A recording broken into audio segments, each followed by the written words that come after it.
I walked into the Tudor Ballroom at Hotel Kansas City with my wife on my arm and my four daughters lined up behind us, and I swear you could feel 240 heads turn at the same time. Quick note before you keep listening, share which city or country you're watching from.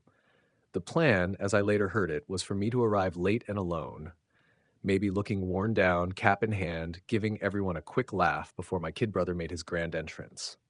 A warm up act. The family joke coming in to ask forgiveness beneath crystal glasses and carefully stacked shrimp towers. Instead, the doors opened wide, and there we were.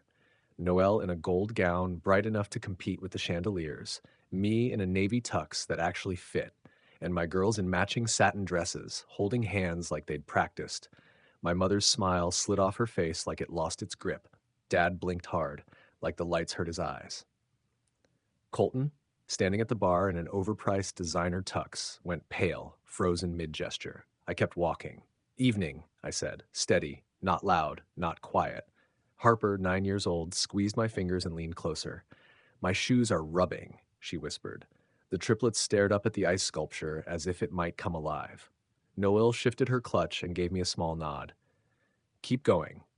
I pulled out chairs for the girls and helped each one climb up like this was any normal dinner.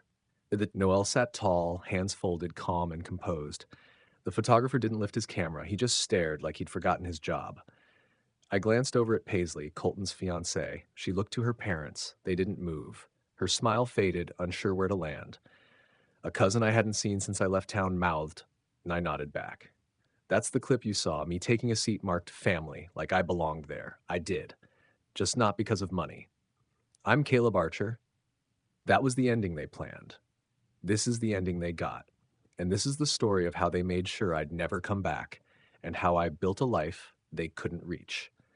I didn't make it past Belton before exhaustion hit. The rain turned heavy, and I pulled into a gas station off Y Highway, leaned my head on the steering wheel, and told myself I'd rest for 5 minutes. I woke up 2 hours later, legs stiff, the urn buckled into the passenger seat like it needed to be secured. I grew up south of Kansas City in a limestone colonial with real shutters and a circular drive wide enough for delivery vans. The lawn service came twice a week, 4-bay heated garage. My dad's classic cars sat under custom covers with nameplates. He only drove them on Sundays, weather permitting. Archer Concrete poured half the industrial park off I-435. My grandfather started it with 2 trucks and a notebook, sharpening pencils by hand. My parents made sure no one forgot the name on the mixers. Not friends, not teachers, not me. My mother, Meredith, chaired 3 charity boards and organized her closet by color. She clipped every article that mentioned her name and filed them into a leather scrapbook like financial records. My dad, Douglas, spoke in numbers, yards, cubic feet, margins. He once woke me at midnight to recheck a spreadsheet because a bid was off by 2%. He said that kind of mistake costs respect. I was the firstborn, quiet, reliable, making my own breakfast by 6. Colton came 5 years later and commanded attention from his first breath. His hair curled just right. His laugh was practiced. His tennis swing looked natural. If Colton wanted something, it appeared. New clubs, late pickups, parties for grades he didn't earn. If I asked, the answer was maybe later, followed by be realistic. I met Leah at a fundraiser I didn't want to attend. She taught second grade in Raytown and drove a Civic that rattled at idle and smelled like crayons and mints. She laughed without checking who was watching. I married her at 28 with a simple gold band and a wedding in her aunt's backyard. My mother called it quaint. She meant small. We rented a brick place off Gregory and tried for a baby sooner than we should have, then waited longer than we expected. At every dinner, Mom tapped her glass and toasted future grandchildren like it was a running joke. I never joined in. Colton smirked and talked about golf. Dad kept his eyes down. Then a delivery truck ran a red light at 63rd and Prospect. I didn't reach the hospital in time. I never heard Leah's voice again. Just a nurse with tired eyes and a clipboard saying, "We did everything," like she'd said it all day. The funeral was bright and cold. My mother hugged strangers and dabbed at her eyes like she was on camera. Dad kept a hand on my shoulder when the photographer was near, gripped tight and public. 3 weeks later, she said it, standing in the study, pearls on, floor polish in the air. "We have to move forward, Caleb. People are watching how we handle this. No grandchildren, no daughter-in-law, no plan. Dad stood silent, staring at the fireplace. Then they handed me an envelope and a key fob. $6,500, the old Tacoma. Instructions. Take some time, Dad said like it was a break. Don't come around the club. Handle this privately. Colton leaned in the doorway, tie loose, expression bored. It's for the best. You don't want to be here right now. I packed 2 boxes, Leah's photo, her mug, the urn, and drove off in the rain, wipers streaking, one headlight out, the gate closed behind me. The first night in the apartment, I found a roach in the microwave and crushed it with a boot. The hallway smelled of burnt toast and bleach. The bathroom ceiling bulged where water collected. I didn't care. It locked, and I could afford it. That was enough. The first month was about staying upright. Deposit, utilities, a mattress that felt like wrapped plywood, a folding table from Craigslist sold by a guy who kept calling me chief. It burned through most of the money. I took overnight shifts at a third-party logistics warehouse by the river. Trucks rolled in fast. Dock doors slammed. Everyone was too tired to talk. Steel-toe boots, scanners, pallets stacked high. At 5 a.m., I'd sit in the break room with burnt coffee, watching the vending machine spin the same candy bar twice before dropping it. Saturdays were worse, too quiet. I started volunteering at a downtown church, packing weekend food kits for kids in foster care. It kept my hands busy. No one expected anything else. That's where I met Harper. She was 4, hair the color of wheat, secondhand sneakers, a visitor sticker on her shirt, scab on her knee, crayon in one hand. She looked up and said, "Hi, want to see my dog?" I said yes. She showed me a purple, lopsided drawing and leaned against me like we were familiar. The caseworker, tired, cardigan sleeves stained with tea, said Harper had moved twice already. Mother gone, father unknown. A heart murmur they were watching, but likely minor. Then she said, "Most people want easy." I watched Harper press so hard the purple crayon snapped. I signed up for Saturdays, then Tuesdays, then every spare hour. Background checks, interviews, home visits, fingerprints, hours of online classes, trauma signs, food restrictions. Firearms? No. Violence? No. Why do you want this? I said I wanted her to live in a house that stayed put. The judge looked over his glasses and asked if I was sure. I said I was. 6 months after that purple dog, Harper moved in. She set a plastic unicorn on Leah's dresser like it belonged there and asked if I knew how to make macaroni from a box. I did. Silence gave way to cartoons, spilled juice, mismatched socks. The murmur turned out mild. Extra paperwork. The first time she fell asleep on my chest, I stayed still. Not because I had to, but because I didn't want it to end.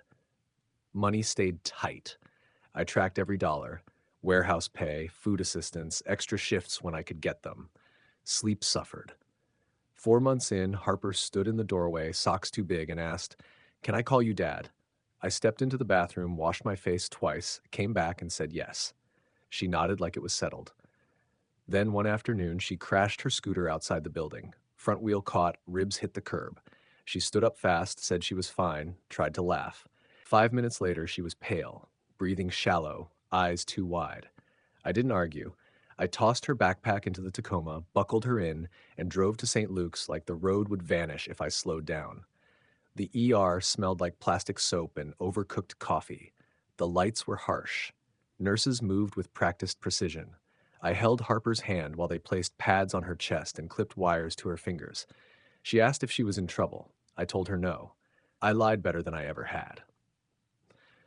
The trauma doctor arrived calm and steady like nothing rattled her anymore. Dr. Noel Grant. Brown hair pulled tight, voice level enough to settle the room. She knelt to Harper's height and explained each step before touching her. Harper nodded as if she understood everything. X-rays showed small hairline fractures and a couple of ribs, nothing displaced. Given Harper's heart murmur history, Dr. Grant recommended keeping her overnight, just to be safe. I said okay. In the hallway, before she finished her sentence, she asked if I was doing all right. I said yes. She held my gaze a beat too long and said, "Try again." I told her no, I wasn't. She nodded like that answer made sense and moved on. She checked in twice that night, once near midnight and again just before morning. The second time, she brought a stuffed giraffe from pediatrics and handed it to Harper like it was standard issue. Harper hugged it and named it Doc immediately. At discharge, Dr. Grant gave me a plain white card with her cell number written by hand. No logo, no title. Call if she runs a fever, she said, or if you can't shake a worry. 3 weeks later, at 1:40 a.m., I used it. Harper was hot, glassy-eyed, breathing fast. I stood in the kitchen with the phone pressed to my ear, working to stay calm. Dr. Grant answered in under half a minute like she'd been awake already. She walked me through dosing, cool cloths, warning signs, asked about urine, appetite, cough. Her voice stayed even, like she was reading directions. At 2:15, there was a knock at the door. She stood there with a grocery bag and a stethoscope in her tote, as if house calls were routine. She listened, nodded once. Viral, she said. She'll be fine. She heated a can of chicken soup I didn't remember buying and glanced at my empty fridge like she was taking notes. She wrote down 3 simple meals on the back of an envelope. After that, she stopped correcting me when I dropped the doctor title. Let me call her Noelle. Saturday breakfast started happening between my warehouse shifts and her clinic hours. We never labeled it. Park days, library runs. She bought Harper a small toolbox with a plastic hammer after seeing me tighten a cabinet hinge and Harper wanting to help. Noelle held the flashlight while I worked and never commented on the wiring. I wasn't ready to ask for more, and she didn't push. Still, I noticed I started checking for her car when I turned onto our street. Not intentionally. It just happened. Harper took Doc the giraffe everywhere, stores, appointments, bed. She told people Doc was a doctor, just off duty. I didn't correct her. The quiet didn't feel fragile, it felt earned. I was always good with my hands. Dad used to say I could square a corner by feel. He meant it as praise until he realized I wasn't joining his business. A guy at the warehouse mentioned his cousin's coffee shop in Brookside needed shelves and couldn't find anyone reliable.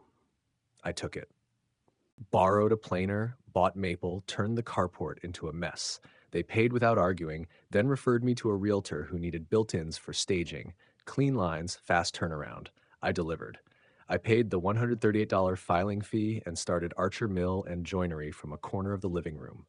Harper drew the logo, a crooked saw with a face, and we put it on every invoice.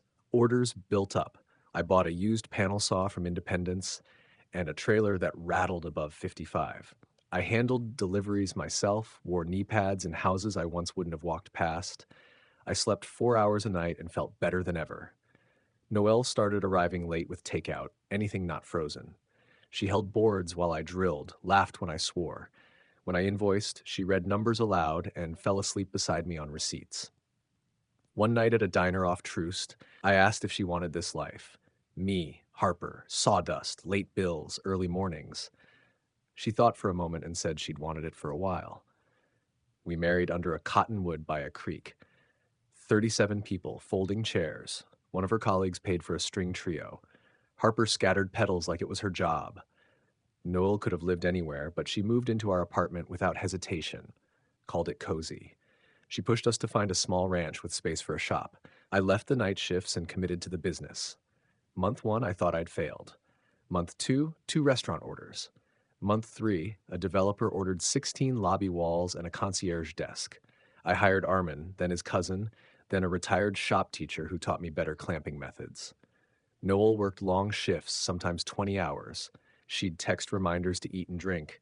I sent photos, Harper's bookshelf, a jig that finally worked, her old med book propping up a glue-up.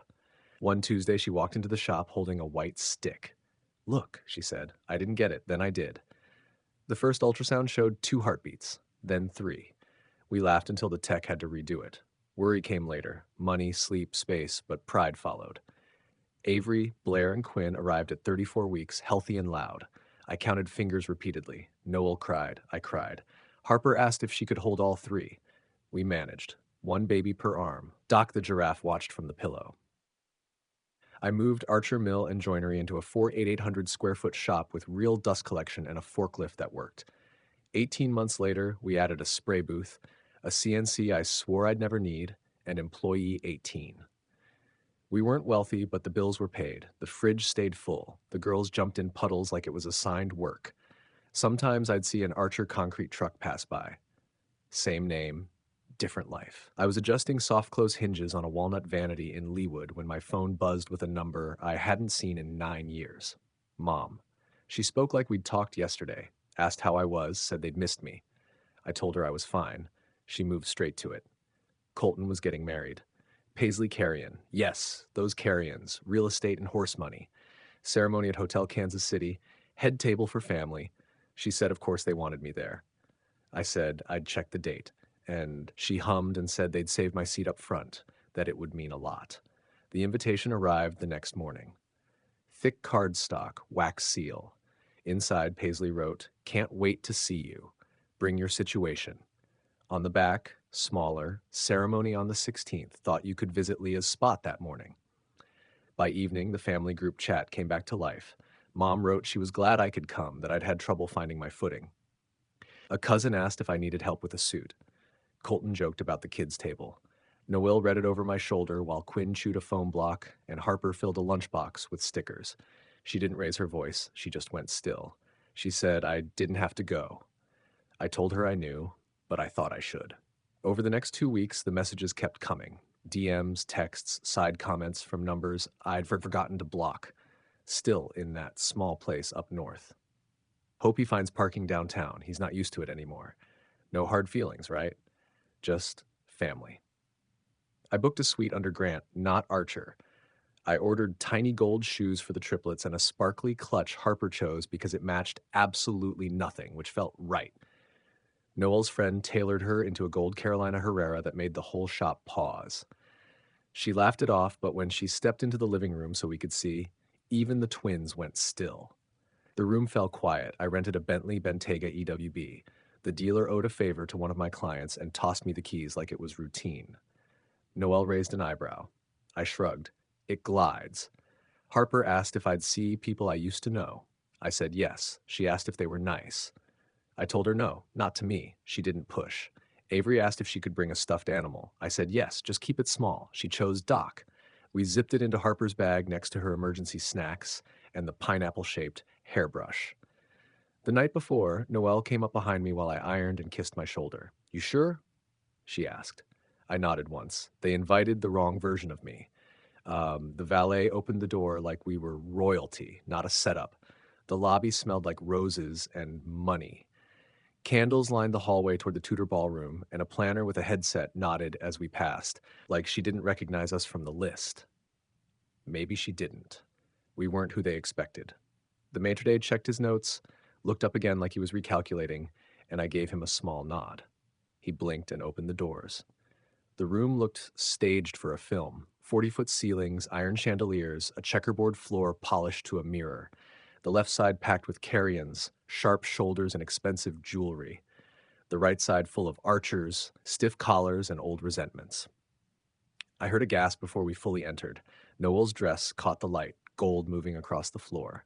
Harper led the girls, the triplets behind her, 2 by 2, holding hands like they always do. Matching satin, quiet steps, undeniable presence. Phones lifted instantly. The string quartet missed a note, then recovered, slower now. I nodded to the musicians, then to my father, who stared through me like he couldn't focus. His hand twitched toward his glass. Mom dropped her flute sideways. It rolled but didn't break. She grabbed it like she wanted to throw it and couldn't decide where. Colton's cheeks flushed. He whistled low, then smiled too wide, like that fixed it. A cousin leaned in and whispered something, tried to hide it. Harper saw anyway and squeezed my hand. I squeezed back. We kept moving. Heads turned nonstop. At the front, I stopped and faced them long enough for everyone to brace. Evening, I said. Meredith, Douglas. No titles. Just names. Meredith blinked slowly, like the rules had changed. We saved seats, she said, her voice breaking up. I know, I replied, pulling out the first chair. Harper climbed up and smoothed her skirt like we'd practiced. Avery crossed her ankles the way Noel taught her. Blair reached for a roll before the plate settled. Quinn yawned wide, unfazed. Noel sat beside me like it had always been her place, resting her fingertips on my arm just enough to remind me to breathe. The wedding planner hovered behind Colton, wanting to intervene, unsure how. Her clipboard dipped. She backed away and inhaled. Colton cleared his throat. Well, he said, forcing a grin, didn't realize we were getting the full parade. Paisley laughed weakly, then looked to her parents. No one followed. She adjusted her napkin like it could help. Someone nearby recorded everything. Flash on. I didn't react. I leaned toward Harper. Take a bite first. She nodded. Is the butter real? It was. She smiled and cut her roll. I lifted my water glass. To family. I meant the five of us. No one else. No glasses met mine, but no one challenged it either. Where would they even place that moment on the program? The quartet switched to something lighter, signaling the room to move on. Plates clinked again, champagne flowed. I leaned back and let my shoulders relax. No one asked us to leave. No one questioned why we were there.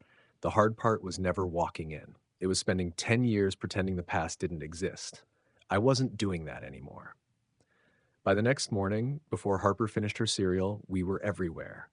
Someone posted a shaky 30-second clip of us entering the ballroom. By midnight, 6 million views.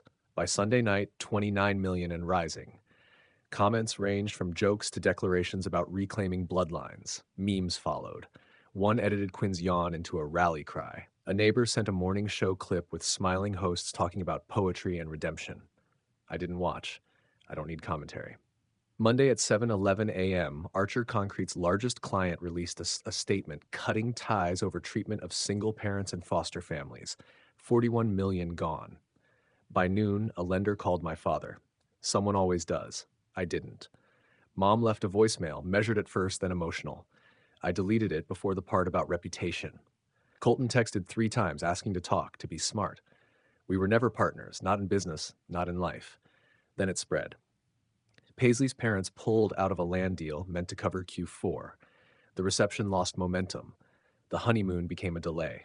2 days later, the Carrions issued a formal statement about postponement to reassess family branding alignment. I've never disliked and appreciated a sentence more.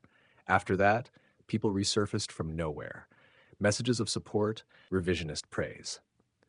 I ignored some, answered others with a thumbs up, blocked the rest. As soon as we returned to the suite, I opened the family group chat, held my thumb down, and left. The silence felt sealed, like turning off a noise I never chose.